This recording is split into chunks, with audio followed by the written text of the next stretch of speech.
High Admiral Karvak stood triumphantly in Earth's captured United Nations building, now transformed into the Drachnid Empire's Victory Hall. Holographic displays showed celebrations across their conquered territories as the alien leaders commemorated 5 years since Earth's fall. Their chitinous armor gleamed under the crystal chandeliers as they raised glasses filled with luminescent liquid. To the subjugation of humanity. Karvak's mandibles clicked with satisfaction. The most complete victory in Imperial history. Not a single human military installation remains. Their pathetic resistance crushed, their spirits broken. The assembled Drachnid commanders chittered in agreement, their compound eyes reflecting the opulent scene. Servant humans moved silently through the crowd, heads bowed, carrying trays of exotic delicacies, a living testament to their dominance. But deep beneath the Rocky Mountains, in a bunker that didn't exist on any official records, Colonel James Harrison watched the aliens' celebration through hacked surveillance feeds. His scarred face showed no emotion as he turned to the gathered human leaders. "They are getting drunk on victory," Harrison said, his voice hard. "Exactly as we planned." The bunker hummed with activity. Unlike the broken slaves above, these humans stood tall, their eyes burning with purpose. Massive screens showed secret shipyards hidden in asteroid belts and on dim moons throughout the solar system. Dr. Victoria Ju, head of weapons development, stepped forward. "The prototype tests are complete. Project Phoenix exceeds all expectations." She gestured to a hologram showing a sleek weapon design. "The Drachnids think their armor is impenetrable. They never imagined we could develop quantum phase technology that bypasses their shields completely." Harrison nodded. "Production status. Underground factories on Mars are at full capacity," replied Major Diana Torres, her cybernetic eye glowing softly.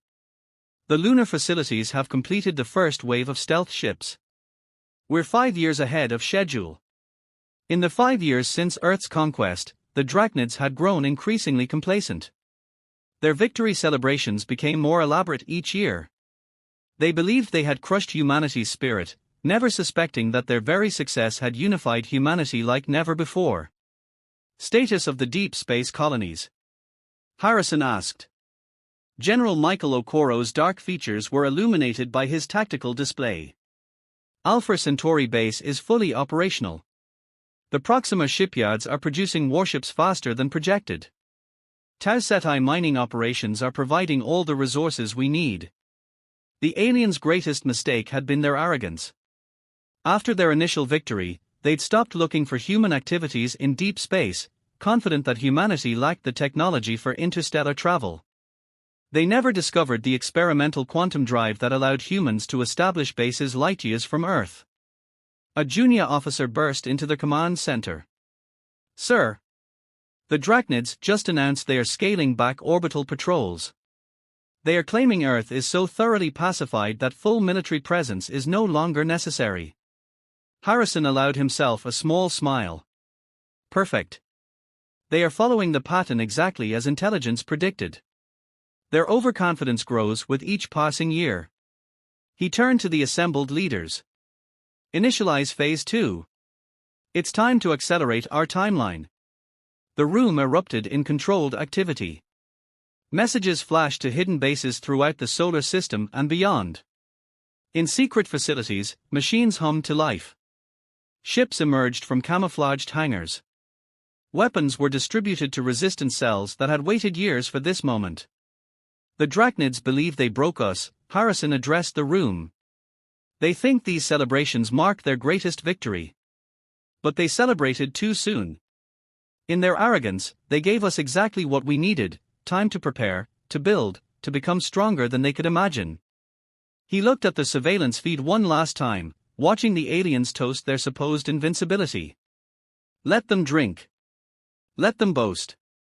In 1 year, we'll show them why you should never count humanity out." Dr. Ju checked her quantum tablet. "First wave of Phoenix weapons will be ready for distribution in 3 months. The Drachnids won't know what hit them." "Their celebration is premature," Harrison said grimly.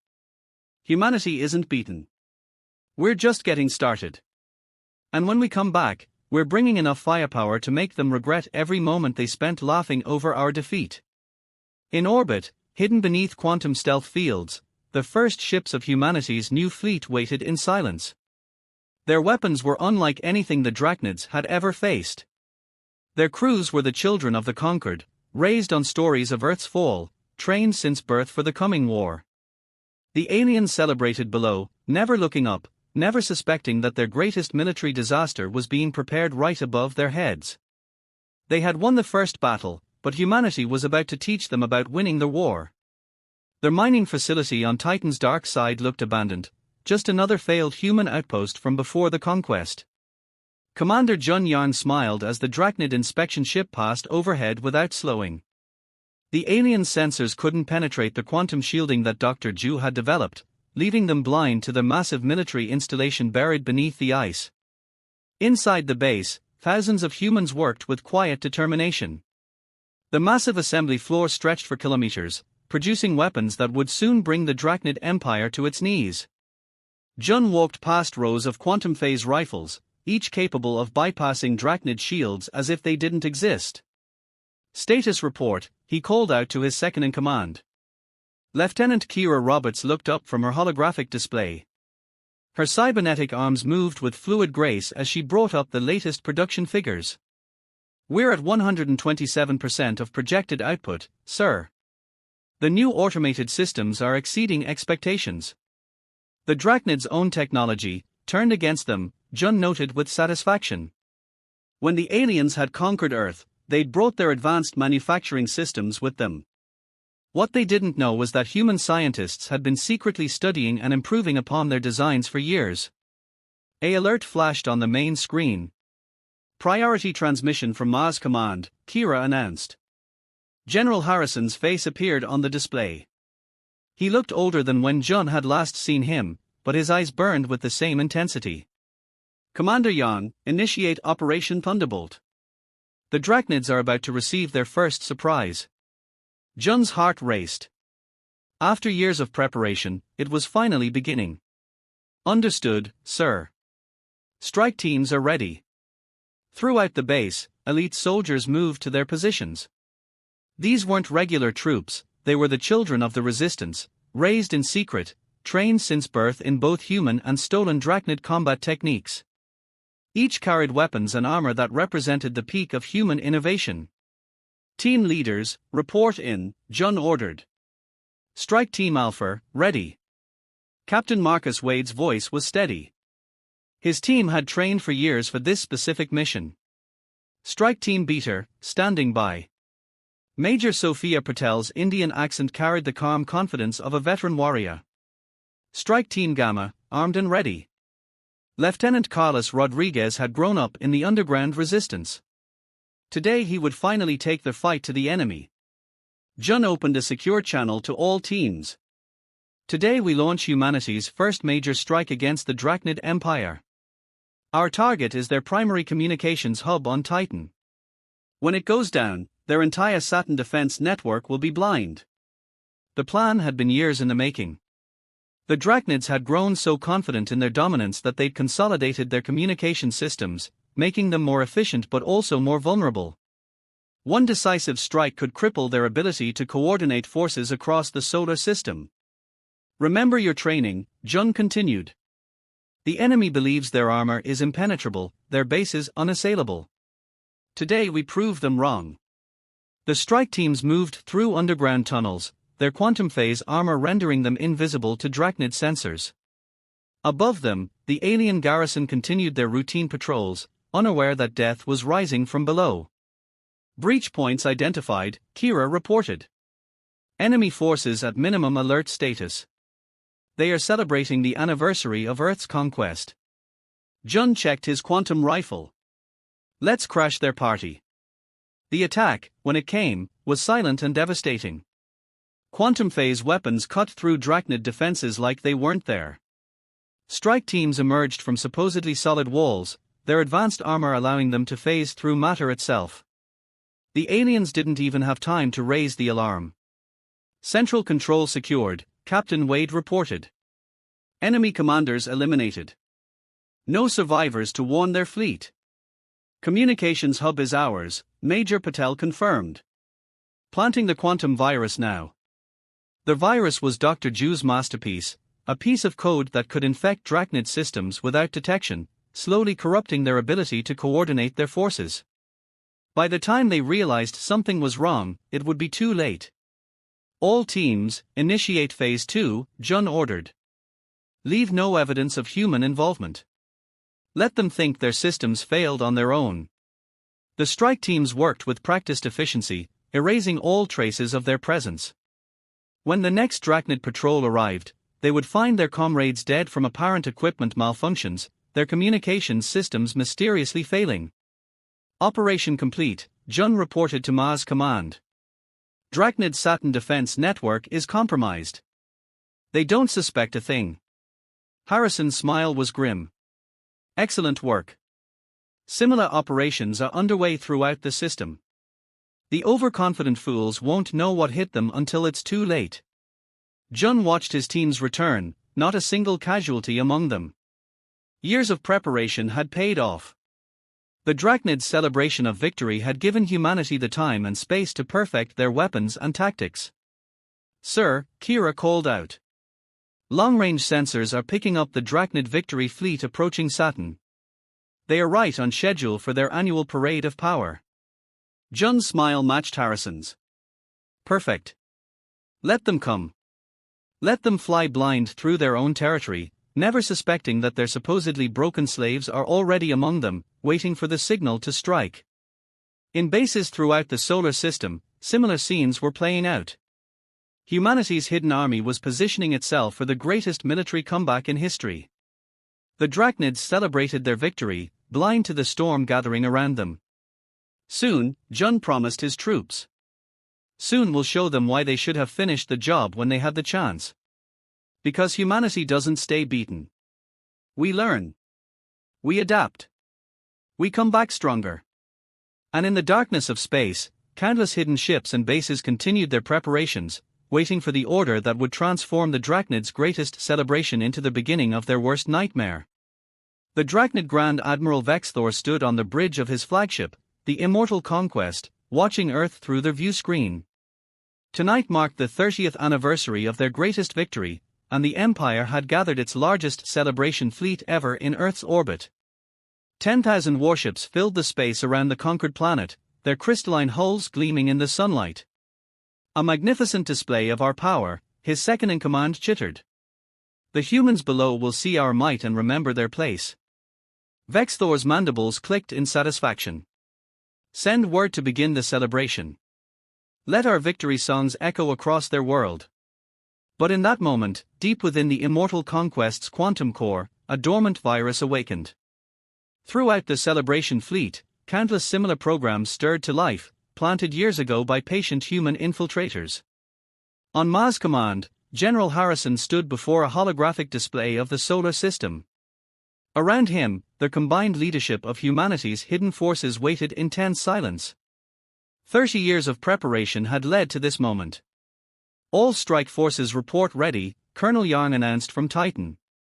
Quantum phase weapons are charged and locked on target. Orbital defense platforms are in position, Major Torres added. The Drachnids still haven't detected them. Harrison's eyes narrowed. Send the signal. Operation Reckoning begins now. Across the solar system, humanity's hidden fleet emerged from Quantum Cloak. Thousands of ships appeared simultaneously, their designs unlike anything the Drachnids had ever encountered. They were smaller than the alien vessels but bristling with weapons specifically designed to counter Drachnid technology. On the Immortal Conquest's bridge, alarms suddenly blared. Multiple vessel signatures appearing, an officer screamed. They are everywhere. Vexthor's compound eyes widened in shock as his celebration fleet's systems began failing. Shields flickered and died. Weapons powered down. Communications dissolved into static. The virus had done its work perfectly. This is General James Harrison of the Human Liberation Forces to all Drachnid vessels, a transmission cut through their confusion. Your empire celebrated too soon. Now you'll learn why. The human attack was devastating in its precision. Quantum phase torpedoes passed straight through disabled Drachnid shields, their warheads materializing inside engine rooms and command centers. Swarms of fighter craft, piloted by the children of Earth's conquest, darted between the massive alien ships with impossible agility. "Return fire!" Vexthor ordered, but his weapons refused to respond. Across his fleet, the same story repeated.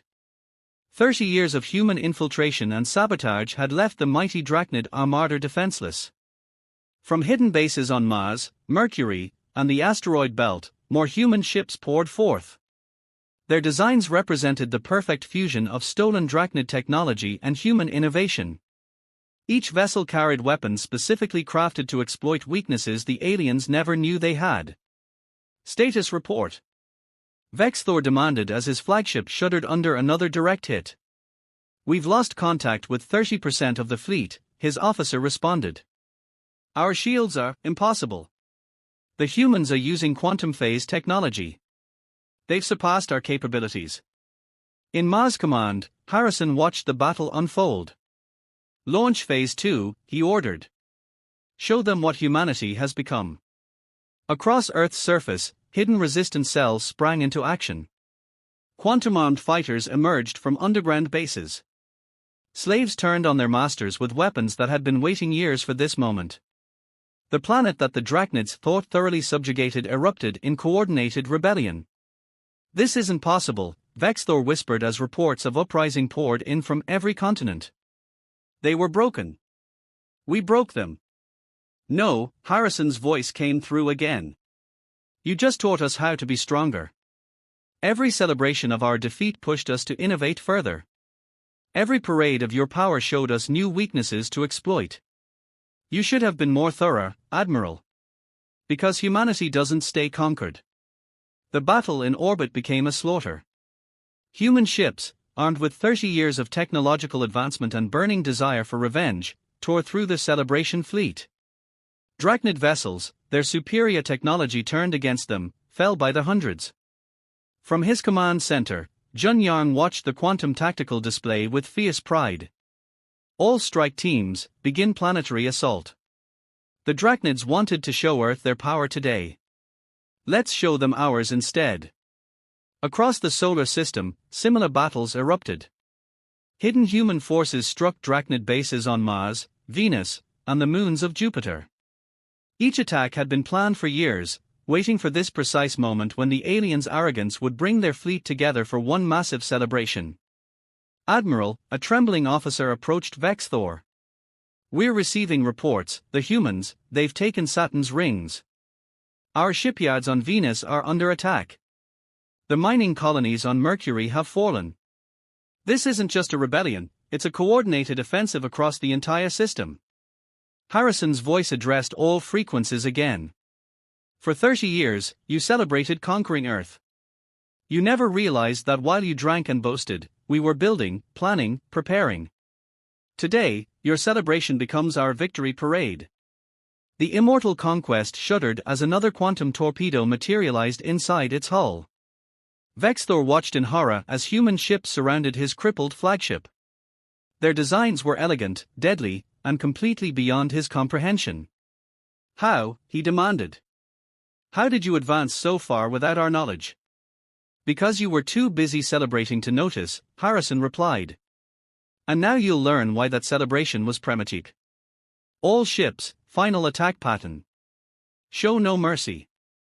The sky above Earth lit up with the death of the Drachnid Celebration fleet, a fierce testament to the price of underestimating humanity's resilience. The empire that had celebrated too soon was about to learn a harsh lesson about human determination. The Drachnid High Council chamber on their homeworld of Drachnus Prime had never known such chaos. Emergency alerts flashed across holographic displays as reports of human attacks poured in from across their empire. High Councillor Zexnag's mandibles clicked furiously as another colonial world went dark. "Impossible," he raged. "They were just primitive slaves. How are they striking everywhere at once?" The answer arrived in the form of quantum phase torpedoes materializing directly inside the council chamber. As smoke filled the room, armored human figures stepped through supposedly solid walls. Leading them was Commander Raven Walsh, her dark skin contrasting with her gleaming quantum armor. You should have studied your history, she said, quantum rifle leveled at the alien leaders. Humans have a long tradition of turning slave rebellions into revolutions. Aboard the newly christened HSS Vengeance, formerly the Drachnid flagship Immortal Conquest, General Harrison watched tactical displays showing humanity's offensive spreading across Drachnid space. The massive vessel, retrofitted with human quantum technology, now served as the command center for Operation Liberation. Status of the deep space offensive, he asked. Admiral Chen, commanding the Proxima Fleet, appeared on the main screen. Beta Centauri's slave worlds are rising up.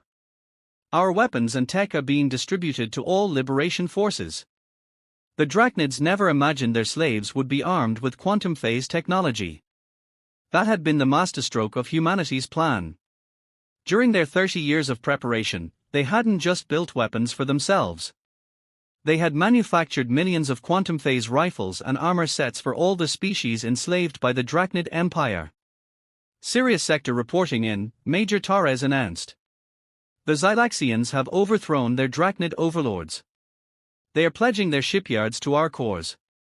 The Drachnids' greatest mistake had been thinking they were only fighting humans. In their arrogance, they never considered that their other enslaved species would join the rebellion. Now, across hundreds of worlds, slaves armed with human technology were rising up against their masters. New transmission from Alpha Centauri, Lieutenant Roberts reported.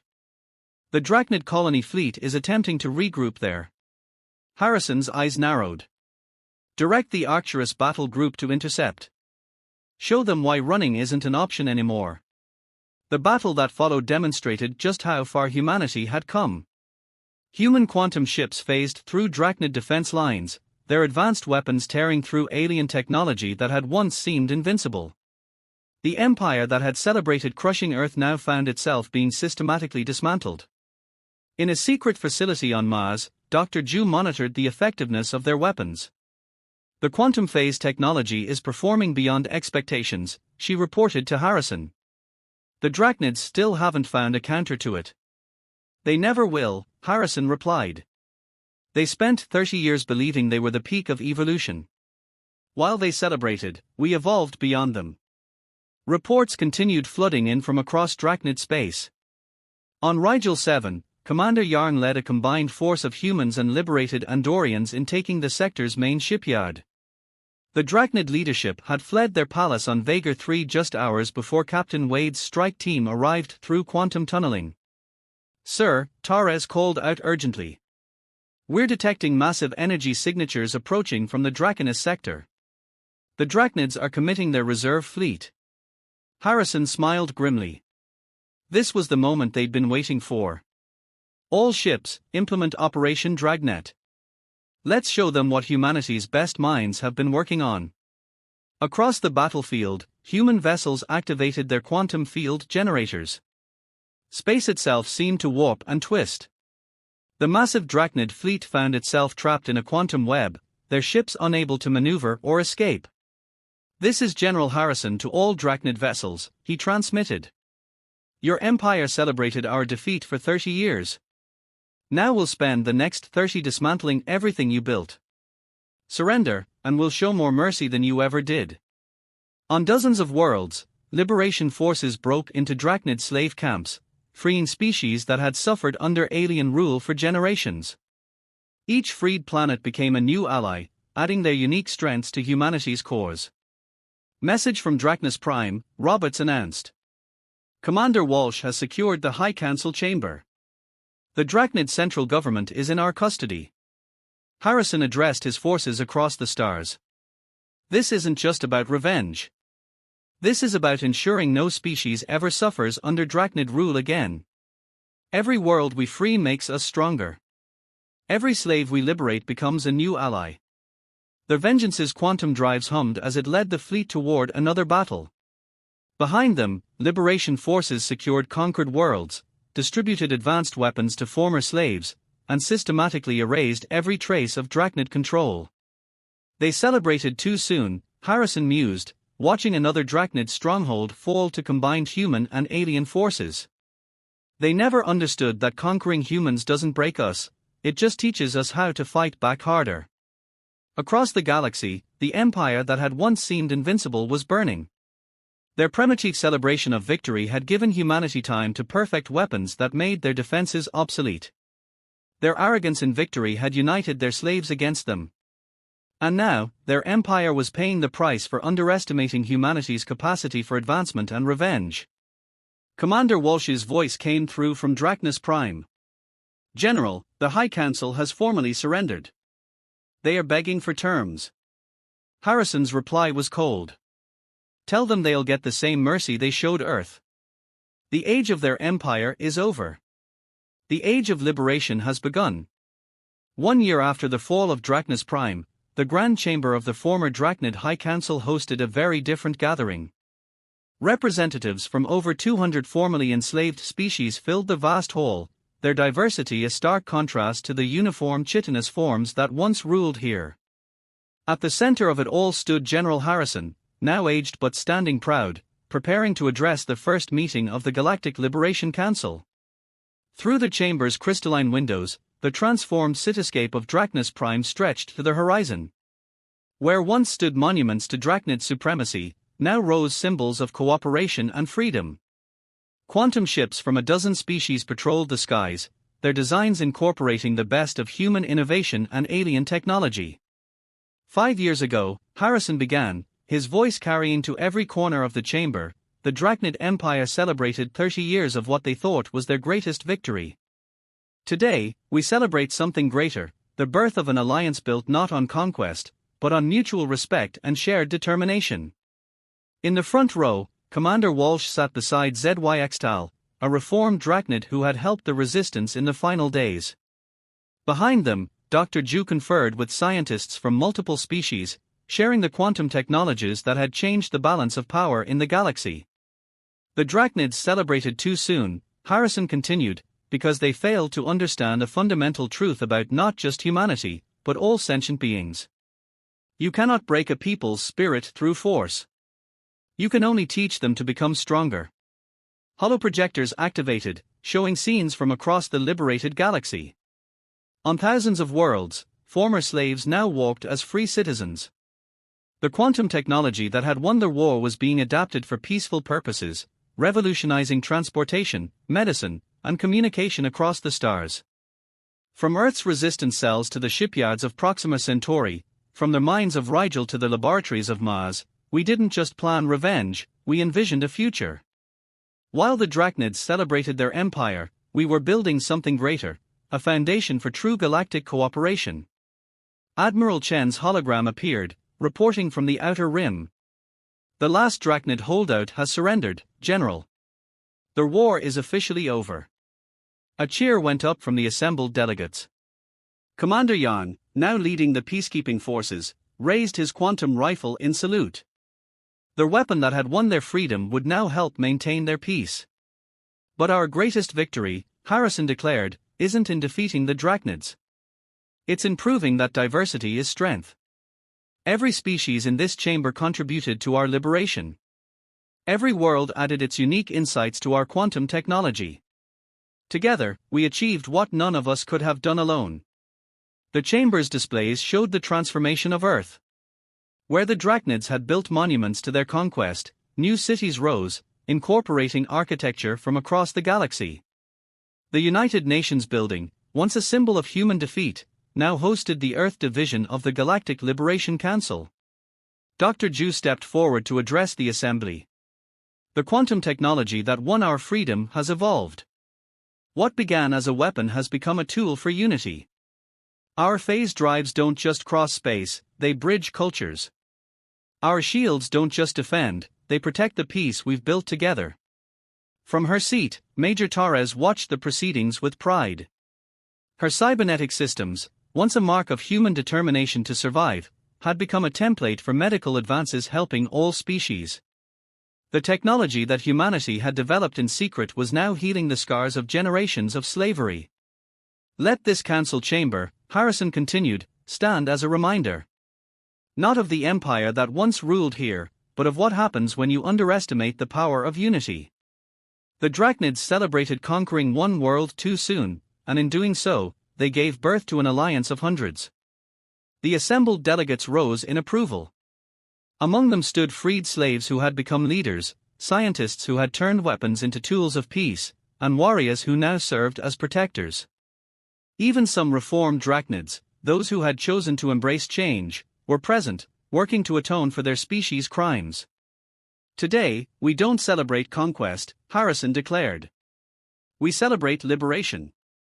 Not just from physical chains, but from the very concept of imperial domination. The galaxy will never again know the rule of a single species. Together, we forge a future where cooperation replaces conquest, where diversity breeds innovation, and where no being need fear enslavement. As if to emphasize his words, a quantum portal opened in the chamber's center, a peaceful demonstration of the technology that had once been their secret weapon. Through it, delegates could see Earth, Mars, and a dozen other worlds simultaneously, all free, all thriving, all united. The drachnids celebrated too soon, Harrison concluded, because they thought breaking our bodies meant breaking our spirits. Instead, they gave us the greatest gift possible. They forced us all to realize that together, we are unstoppable. Let that be the lesson that echoes through the ages. Not that humanity came back armed for war, but that we came back bringing hope for all. The chamber erupted in thunderous approval. Outside, quantum ships from 100 worlds performed a unity display, their synchronized movements painting the sky with light. The galaxy had entered a new age, born from the ashes of an empire that had celebrated victory too soon. In the end, the drachnids' greatest defeat wasn't just military, it was proving that their entire philosophy of dominance and subjugation was flawed. They had celebrated crushing humanity's spirit, never realizing they were actually witnessing the birth of something far more powerful, a unity that would reshape the stars themselves.